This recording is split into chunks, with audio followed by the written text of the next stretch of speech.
Hello everyone, I'm Jason Monroe, and my paper argues for the free will defense to the logical problem of evil. There are two species of the problem of evil, as you probably already know from covering it in class, the logical problem and the evidential problem. The former says that there is a logical contradiction between the two propositions. The propositions God exists and evil exists.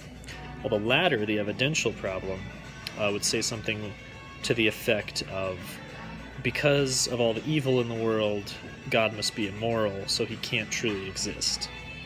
It's less of a contradiction between the propositions and more just God doesn't exist because of other facts. So my argument is that between Alvin Plantinga's free will defense and John Hick's soul-making defense, Plantinga's is the best. It's not like we can't learn anything from John Hick, because we still can. His theodicy has a lot to say and can help to fill out a better understanding of the best possible theodicy.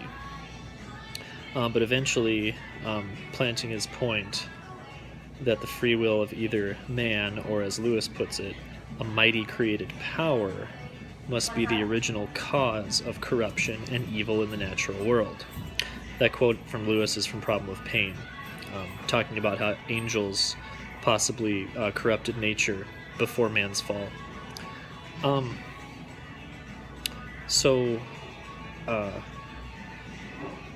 of the problems I find with Hick's theodicy is that it contradicts Orthodox Christian teaching. For example, it doesn't account for a past fall from perfection of people. It also seems to make God out to be the author of evil, which also can't be accepted if we are to think of God as being perfectly good and benevolent.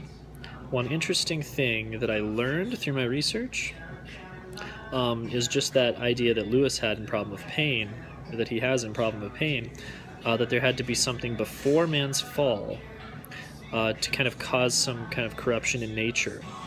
Just kind of an interesting point, something to consider. This is evidenced by the temptation of Eve. I never thought of Eden as being anything but wholly perfect, since it supposedly was the first setting for man, made by God, so it should have been untainted.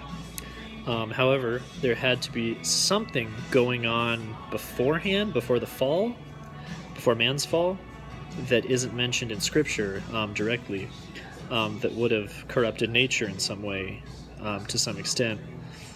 Therefore, this pretty much gave me new insight into why philosophical theology is important, kind of what we've been discussing all throughout this semester, that just to tackle these problems with philosophical reasoning and thinking is important alongside of studying Scripture and Revelation. So, thanks for listening.